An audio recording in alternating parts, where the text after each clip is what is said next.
السلام عليكم ورحمة الله وبركاته.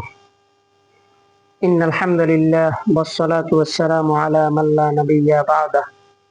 أما بعد، أعوذ بالله من الشيطان الرجيم. بسم الله الرحمن الرحيم. ولا تهنوا ولا تحزنوا وأنتم الأعلون إن كنتم مؤمنين. صدق الله العلي العظيم. وقال النبي صلى الله عليه وسلم: طلب العلم فريضة على كل مسلم، أو كما قال النبي عليه الصلاة والسلام: بلغوا عني ولو آية، أو كما قال النبي عليه الصلاة والسلام। শুকরিয়া সেই মহান রব্বুল আলামিনের দরবারে যে মহান রব্বুল আলামিন আমাদেরকে প্রায় দীর্ঘ 1.5 মাস পরে আবারও একটি গুরুত্বপূর্ণ বিষয়ে আলোচনা করার তৌফিক দান করছেন। এজন্য সকলে বলি আলহামদুলিল্লাহ। তার আগে পূর্ব কথা, চ্যানেলটিতে যারা নতুন তারা সকলে সাবস্ক্রাইব করে সর্বাগে ভিডিওগুলো পাওয়ার জন্য বেল আইকনটি বাজিয়ে রাখুন। যদি আপনাদের ভালো লাগে, লাইক, কমেন্ট, শেয়ার এগুলো করতে ভুলবেন না ইনশাআল্লাহ।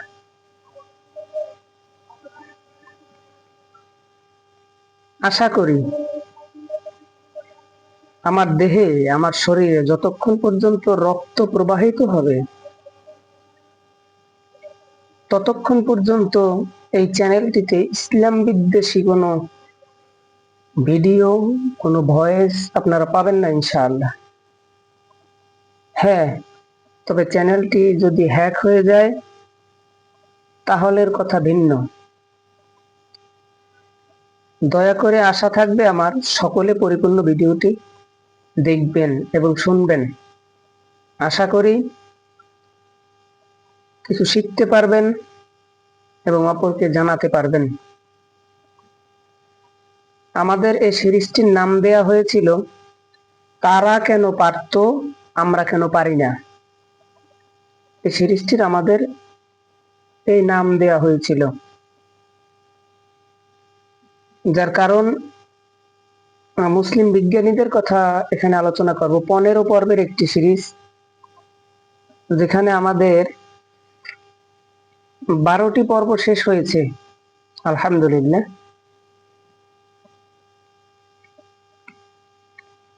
আজকে 13 নম্বর পর্ব। তো এর আগে আমরা যাদেরকে নিয়ে আলোচনা করেছিলাম তারা হলো জাবির ইবনে হাইয়ান রাহিমাহুল্লাহ, দ্বিতীয় আল বিরুনি রাহিমাহুল্লাহ, তৃতীয় ইবনে সিনা রাহিমাহুল্লাহ, ওমর খৈয়াম, আল ফারাবি, আল বাত্তানি, আল মুসা আল খাওয়ারিজমি, আল বলখি, আল সাইদ ইবনে হাইসাম, আল রাজি, বনু মুসা, ইবন নাসিফ, আল বেথরুগি। এই 15 জনের আলোচনা আমরা করব। তাদের ভিতরে প্রথম 12 জনের আলোচনা শেষ হয়েছে ইনশাআল্লাহ আলহামদুলিল্লাহ। তো আমরা আজকে যাকে নিয়ে আলোচনা করব, পরিপূর্ণ তো তাদের আলোচনা করা সম্ভব নয়, কারণ তাদের ইতিহাস বিকৃত হয়ে গেছে। তারা মুসলমান ছিল, কিন্তু ইহুদি আর খ্রিস্টানের বাচ্চারা তাদেরকে তাদের ধর্মাবলম্বী বলে স্বীকার করেছে এবং তাদের ইতিহাসে অনেকটা গড়মিল করে তৈরি করেছে তাদের ইতিহাসটাকে। এ কারণে আমরা অনেক কিতাব, অনেক বই এগুলো ঘাটাঘাটি করে যতটুকু আমার মেধায় সহি মনে হয়েছে, সঠিক মনে হয়েছে, ততটুকুই তুলে ধরবো ইনশাআল্লাহ। তবে সহির ভিতরেও যা রয়েছে তা সম্পূর্ণরূপে আলোচনা করা সম্ভব নয়, কারণ অনেক বেশি আলোচনা। তাই আমরা সংক্ষেপে কিছু আলোচনা করব ইনশাআল্লাহ। তো কথা না বাড়িয়ে আমরা সরাসরি চলে যাচ্ছি তাদের জীবনীতে। বিসমিল্লাহির রহমানির রহিম। আজকে আমরা আলোচনা করব মুসলিম বিজ্ঞানী আল রাজি রহমাতুল্লাহ আলাই সম্পর্কে। প্রথমে আমরা জেনে নিব তার জীবন ব্যবস্থা এবং তার বিস্তারিত, তার আবিষ্কার সম্পর্কে ইনশাআল্লাহ আমরা আলোচনা করব। কথা না বাড়িয়ে আমরা আবারও বলছি, সরাসরি আলোচনায় চলে যাচ্ছি। তার পুরো নাম, মানে আমরা যাকে আল রাজি নামে চিনি, তার পুরো নাম হচ্ছে আবু বকর মুহাম্মদ ইবনে আল রাজি রাহিমাহুল্লাহ।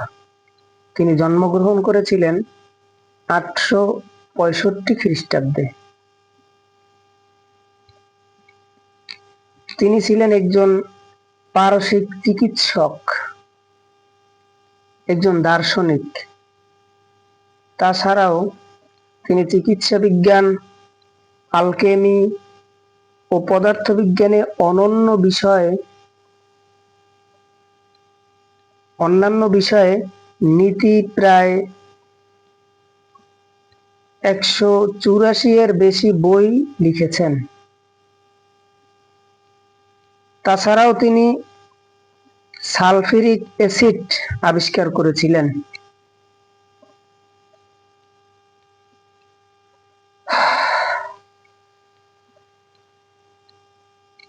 তিনি ইথিলিন উৎপাদন, বিশেষ ধ্বনি ও তিনি ইথিলিন উৎপাদন করেন।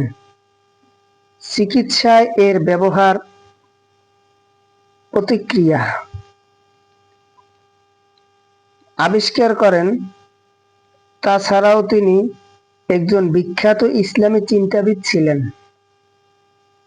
আমরা যদি আমাদের মুসলিম বিজ্ঞানীদের সোনালী ইতিহাস খুঁজি, তাহলে আমরা দেখব তারা শুধু একটা জ্ঞানের উপরেই নির্ভর ছিলেন না, তারা ছিলেন যেরকমের জ্ঞানের উপরে অটল, সেরকমের ছিলেন তারা ইসলামের উপরেও অটল।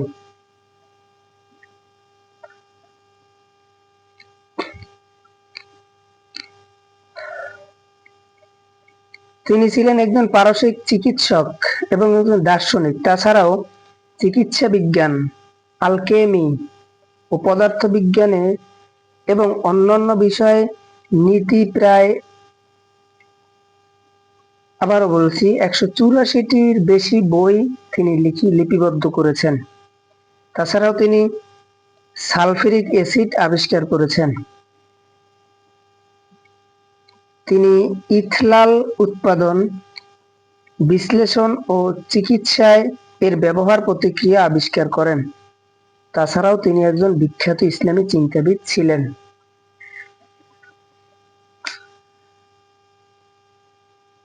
তিনি তথা আল রাজি রহমাতুল্লাহ আলাই বিভিন্ন দেশ ভ্রমণ করেন। এমনকি তার নামে ইরাকের বাগদাদ নগরীতে একটি পরীক্ষাগার তৈরি করেছেন। তার নামে ইরানে রাজি ইনস্টিটিউট প্রতিষ্ঠা করা হয় এবং রাজি বিশ্ববিদ্যালয়ও প্রতিষ্ঠা করা হয়। এই মুসলিম বিজ্ঞানী আল্লামা রাজি রহমাতুল্লাহ আলাইহির নামে।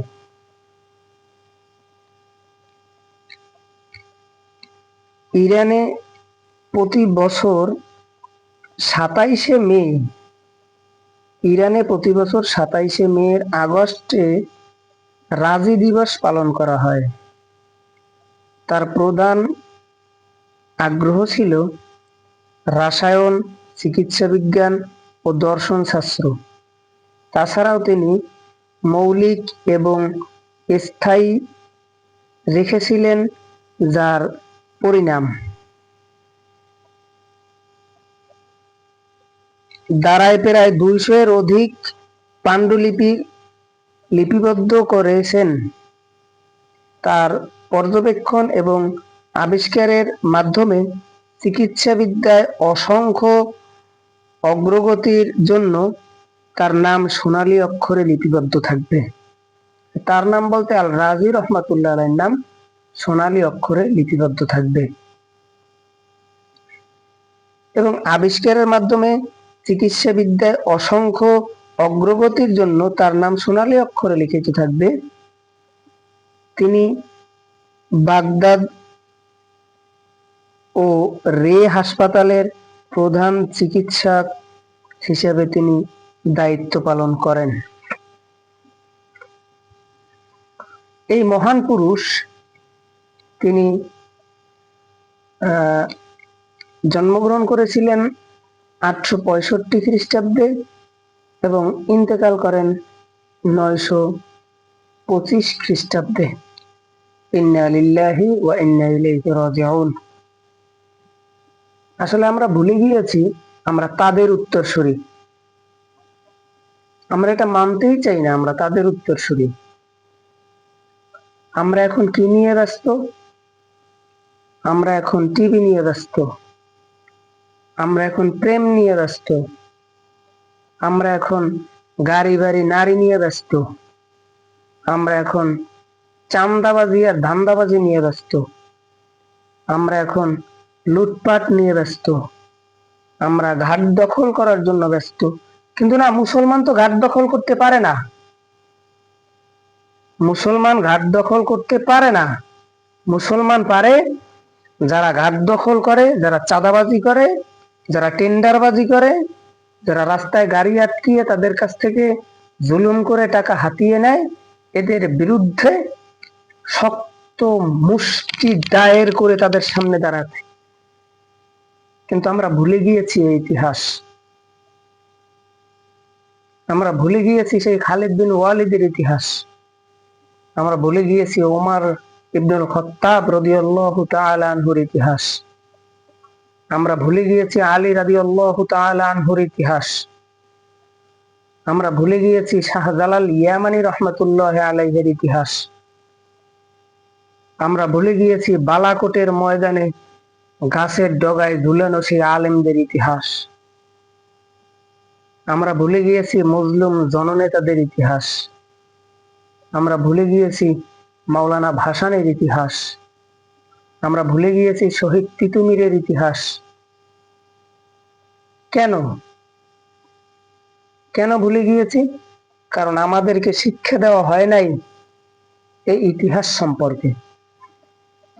যদি আমাদেরকে এই ইতিহাস সম্পর্কে সঠিক শিক্ষাটা দেয়া হতো, তাহলে আজকে আমরা এই অতল গহ্বরে নিমজ্জিত থাকতাম না। তো গতকালকে না জানো তার আগে আমার এক বন্ধু আমাকে বলছিল যে তোমার এই ভিডিওগুলো, তুমি তোমার চেহারাটা মানে আটকিয়ে তারপরে কথা বলো, কারণ মানুষ কখন কি করে সেটা তো বলা যায় না। তো আমি বললাম, দেখো, আমার মৃত্যু যদি তাদের হাতে থাকতো তাহলে তারা অনেক আগেই আমাকে মারার চেষ্টা করত, কিন্তু না, মৃত্যুর চাবিকাঠি তো আল্লাহর হাতে। এজন্যই আমি তাকে বলছিলাম, যতদিন বেঁচে আছি এরকম সম্মুখে চেহারা দিয়েই আমি থাকবো ইনশাআল্লাহ। তাতে যদি তোমাদের কোনো আপত্তি থাকে তোমরা চলে যেতে পারো, সমস্যা নাই। আমরা আজকে যে আলোচনাটি করলাম তাতে আমরা যে বিষয়টি দেখতে পেলাম, আল রাজি রহমাতুল্লাহ আলাই তিনি যে আবিষ্কারগুলো করেছিলেন, তার এই আবিষ্কারগুলো এক অনন্য আবিষ্কার। তিনি চক্ষু অপারেশনের ক্ষেত্রে, চক্ষু সার্জারির ক্ষেত্রে তিনি অতুলনীয় অবদান রেখেছেন, যেটা বর্তমান আধুনিক চক্ষু হসপিটালের লোকেরাও, চক্ষু অপারেশনের ডাক্তাররাও, চোখের ডাক্তাররাও তার সেই সূত্র ধরেই অপারেশন করে। এটা আমাদেরকে মেনে নিতেই হবে। যদি আমরা মেনে নিতে না পারি তাহলে আমাদের গাফিলতি। আল্লাহ কবুল করুক আমাদেরকে। আর তাছাড়াও সব থেকে গুরুত্বপূর্ণ যে বিষয়টি, সেটি হলো আমরা কখনো কারো সামনে মাথা ঝুঁকে কথা বলবো না। আমি প্রায় সময় একটা উদ্ধৃতি দেই যে ভারতের এক এমপি আছে হায়দ্রাবাদের, আসাদুদ্দিন ওয়াইসি। তিনি প্রায় সময় বলেন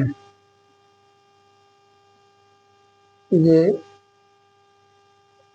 कोई मायका लाल पैदा नहीं हुआ मुझे रुकने के लिए। অবশ্যই যারা বুঝেন তারা বুঝছেন, কোন মায়ের সন্তান জন্ম হয় নাই আমারে থামাবে। তো আমি তার এই বক্তব্যটার খুব প্রশংসা করি। তাছাড়াও তিনি যে বক্তব্যগুলো দিয়ে থাকেন সেগুলো খুব অতুলনীয়। আইনের উপর অটল থেকে, সংবিধানের উপর অটল থেকে তারপরে সে যে বক্তব্যগুলো দেয়, আমাদের উচিত অন্তত বক্তব্যের ক্ষেত্রে তার অনুসরণ করা। আমরা যারা উর্দু বা হিন্দি বুঝি, আগেই বলি যে হিন্দি আর উর্দুর ভিতরে অতটা পার্থক্য নাই, হালকা কয়েকটা শব্দে পার্থক্য। হিন্দি আর উর্দুর ভিতরে সব থেকে বড় পার্থক্য হলো লেখা। লেখার ক্ষেত্রে, বর্ণমালার ক্ষেত্রে হিন্দি আর উর্দু অনেকটা পার্থক্য, কিন্তু বলার ক্ষেত্রে হিন্দি আর উর্দু পার্থক্য নেই। আমরা আশা করি আসাদুদ্দিন ওয়াইসি, আকবর উদ্দিন ওয়াইসি, ইমতিয়াজ জলিল, মাজিদ হোসাইন, এদের বক্তব্য শোনার আমি আবেদন করছি, সকলে শুনবেন। যদিও তারা আমাদের দেশের নয়, তারপরেও তাদের কাছ থেকে ইমান জাগরণে কিছু শিক্ষা পাওয়া যায়। আল্লাহ আমাদের সকলকে বিষয়গুলো বুঝার তৌফিক দান করুক, এবং মুসলিমদের অবদান কি বিজ্ঞান শাস্ত্রে, পদার্থ শাস্ত্রে, রসায়ন শাস্ত্রে, চিকিৎসা বিজ্ঞানে, দর্শনে, মুসলিম বিজ্ঞানীদের অবস্থান কি, এটা আমাদের সকলের জানা উচিত। আল্লাহ আমাদের সকলকে জানার তৌফিক দান করুক, আমিন। সর্বশেষ একটি কথা, যারা পরিপূর্ণ ভিডিওটি দেখেছেন তাদের অসংখ্য ধন্যবাদ, অসংখ্য মোবারকবাদ। আর যারা এখনো চ্যানেলটি সাবস্ক্রাইব করেন নাই তারা সাবস্ক্রাইব করে দিবেন।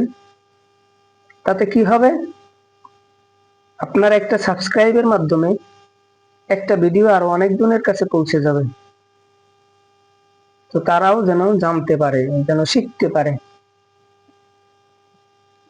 এখন তো ঘরে ঘরে গিয়ে দাওয়াত দেওয়া সম্ভব নয়, মানুষ বিশ্বাস করবে না। মানুষ এখন মিডিয়া ভিত্তিক, মিডিয়া যেটা বলে মানুষ সেটা বিশ্বাস করে। এজন্য আমাদের এই বিষয়ে অগ্রগামী হতেই হবে, এই বিষয়ে অগ্রগামী। আল্লাহ আমাদের সকলকে বুঝার তৌফিক দান করুক, আমিন সুম্মা আমিন। ওয়া আখিরু দাওয়ানা আনিল হামদুলিল্লাহি রাব্বিল আলামিন।